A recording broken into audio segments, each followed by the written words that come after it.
అమ్మో ఏంటి sir villain క్యారెక్టరా అని అనుకుంటాం. బట్ పక్కా ప్రొఫెషనల్, పక్కా డిసిప్లిన్, పిన్ డ్రాప్ సైలెన్స్. ఎందుకంటే డిఫెన్సివ్ బ్యాక్గ్రౌండ్ నుండి వచ్చాను. బట్ అందరి కెరియర్స్ అనేది ఇంట్రెస్ట్తో లేకపోతే యాక్టింగ్ మీద ప్యాషన్తో స్టార్ట్ అవుతుంది. బట్ సార్కి మాత్రం ఏజ్తో సంబంధం లేకుండా రీసెంట్గానే వరుసగా హిట్టులతో స్టార్ట్ అయింది. బట్ అతను ఎంట్రీ ఎలా ఇచ్చారు అనుకుంటున్నారు? తెలుగు ఇండస్ట్రీ నుంచా? కాదు, బాలీవుడ్ నుంచి ఇచ్చారు.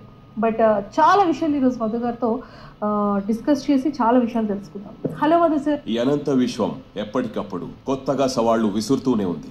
అని పేరే జికారో. దానికి ఇతనికి సంబంధం ఏంటి సార్? ఎప్పుడైతే ఆ ఉల్కా గతిత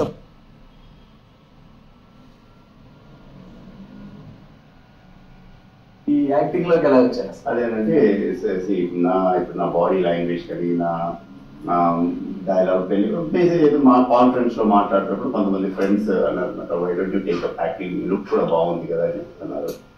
సో అలా ప్రోత్సాహంతో నేను అయిపోయి సరే సినిమాలో వెళ్దాము. కాకపోతే ఏంటంటే ఎనీ ఫీల్డ్ మనం ఏదైనా పర్సూ చేసే ముందు దానికి కంప్లీట్ పాలిష్ అయితే బాగుంటుందని చెప్పేసి then I join Glitters Film Academy. నేను హైదరాబాద్ చూశాను, which are the training institutes acting.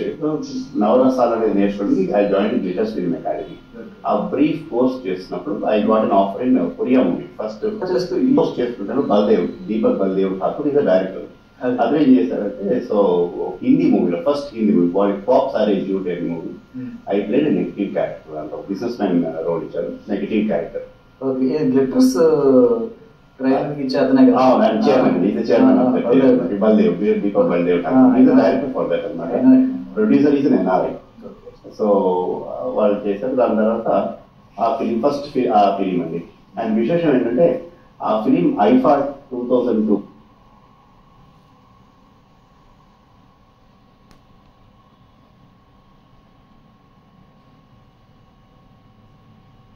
2022లో అది బెస్ట్ సపోర్టింగ్ యాక్టర్ నామినేట్ అవ్వడం కూడా ఒక విశేషం అనమాట. So that's how I entered. నా first film is Hindi. Hindi అది రామోజీ ఫిలిం సిటీలో, దాని తర్వాత ఊటీలో ఇవన్నీ షూట్ చేయడంతో దాని ఫర్దర్ ఏవైతే వచ్చాయి త్రూ రెఫరెన్స్ వచ్చాయి అనమాట. సిఎన్ రావు గారు అనమాట. అది check is my second movie. దాని తర్వాత దిల్ రాజు గారి మూవీ షాదీ ముబారక్. దాంట్లో నేను ఒక డాక్టర్ క్యారెక్టర్ ప్లే చేశాను. షాదీ ముబారక్ బాగుంది, బాగానే ఉందండి. అది that's a good movie. So కాకపోతే దట్స్ వెరీ స్మాల్ రోల్ అనమాట. దాని తర్వాత నెక్స్ట్ వచ్చిందంటే ఈ కథలో పాత్రలో కల్పితమైన ఒక మూవీ అండి. That's small budget movie. దాంట్లో I play character of a DGP, Sardarji, Sikh police officer DGP. Unfortunately అదేంటంటే సినిమా రిలీజ్ అయిన సెకండ్ డే ఫస్ట్ లాక్డౌన్ అయిపోయింది. Second day lockdown, theatres close అయిపోయాయి. 19లో 20 ఫస్ట్ అదే లాక్డౌన్ స్టార్ట్ అవడం, క్లోజ్ అవడం జరిగింది. ఈ చెప్పాను చూడండి సార్, డెమో ఫిలిం తీశారు సలీం అలీ, అతనే దీనికి డైరెక్టర్ కూడా. సో ఈ కాల్ మీ మంత్స్ అప్పుడు అదే టైంలో. కాకపోతే I could not extend my role, ఎందుకంటే నాకు అదే టైంలో గంధర్వ కూడా జరుగుతుంది షూట్. సో నాకు అది పెద్దగా అంటే అక్కడ నేను టైం డివోట్ చేయలేకపోయాను, ఎందుకంటే దాంట్లో మాక్సిమం అవుట్ స్టేషన్ షూట్, అంతా గుడివాడ అక్కడ ఏదో షూట్ జరిగినట్టుంది అనమాట. So I could not go there. So దాంట్లో నా పోర్షన్ ఈస్ వెరీ మినిమల్. కాకపోతే I get registered in that movie. Salim Alik, music director of Shakeel, they are all good friends. Producer గారు కూడా Paidi PSS entertainments, they are all good friends of mind. అలాగే ఇప్పుడు recent గా release అయిన గంధర్వ తర్వాత మీకు ఎలాంటి అప్లాస్ వస్తుంది, ఎలాంటి అప్రిసియేషన్ వస్తుంది? సో గంధర్వలో ఏదైతే టాప్ పబ్లిక్ రివ్యూ ఉందో అవసరం ఉంటుంది అనమాట. మంచి పబ్లిక్ రివ్యూ ఉంది. అండ్ కొత్త పాయింట్ కూడా, కొత్త పాయింట్. అండ్ హ్యాట్స్ ఆఫ్ ఎవరు కూడా అఫ్సర్ గారు ఫస్ట్ ఫిలిం అని ఎవరు అనుకోరు actually, the way he has taken out that. No this. And ఇప్పుడు ఆ సైంటిస్ట్ క్యారెక్టర్ కి అప్రిసియేషన్ రావడానికి full credit goes to my director Afsar గారు. నేను ఆయన తమ్మ అఫ్సర్ భయ్ అంటుంటా, very I fondly call him as Afsar bhai అని. అన్నయ్య నన్ను కూడా అంటుంటాను. సో ఇవాళ టుడే లైక్ లాస్ట్ 10-15 మూవీస్ చేసినా కూడా it's all passing characters.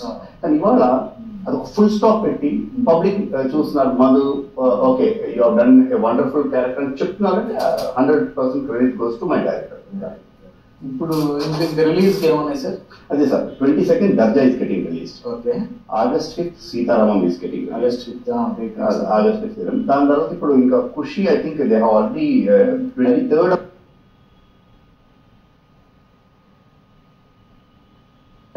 Hi అండి మంచి నమస్తే, ఎలా ఉన్నారు? ఐఎమ్ గుడ్ అండి, మీరు ఎలా ఉన్నారు? నేను కూడా చాలా చాలా బాగున్నాను సార్.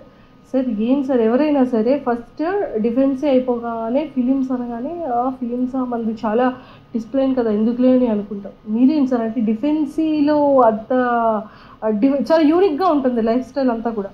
అవునండి. బట్ మూవీ ఇండస్ట్రీకి రావడం సార్, కొంచెం ఆ వాయిస్ బేస్ చూస్తుంటే భయం వేస్తుంది సార్. బాగా ప్రశాంతంగా కూర్చోవచ్చు కదా ఇక్కడ. సీతారాంలో ఎఫ్రెన్ గారిని చేశారు కదా, సో నన్ను కూడా చేస్తారేమో అని భయం వేస్తుంది. లేదండి, యువర్ స్వీట్, దాంట్లో ప్రాబ్లం లేదు అక్కడ. అమ్మయ్యా, ఎస్ ఆల్రెడీ అర్థమైపోయి ఉంటుంది మీకు.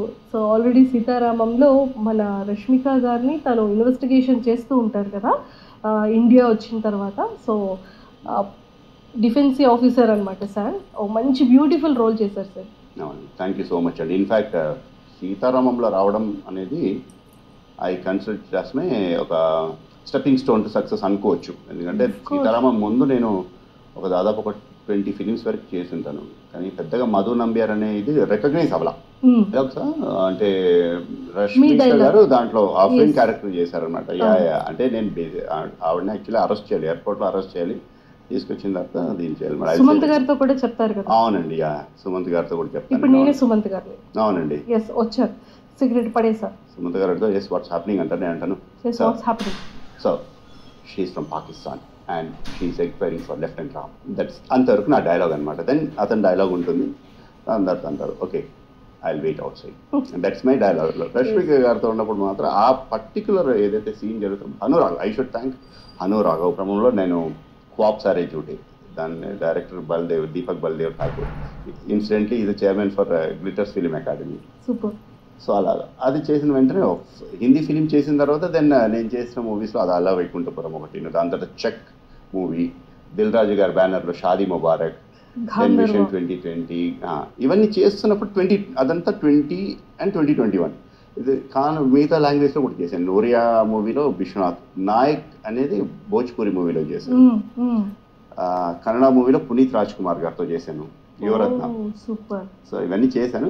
2022లో ఆఫ్ కోర్స్ యాక్చువల్ స్టార్ట్ అయింది విత్ గంధర్వ. ఈవెన్ సీతారామం కంటే ముందు ఒక 1 month ముందు గంధర్వ రిలీజ్ అయిందండి. ఆఫ్ కోర్స్ గంధర్వలో ఇట్ వాస్ సిగ్నిఫికెంట్ క్యారెక్టర్, అంటే మంచి స్క్రీన్ స్పేస్ ఉన్న క్యారెక్టర్ అండి, సైంటిస్ట్ గా చేశాను. సార్ ఒక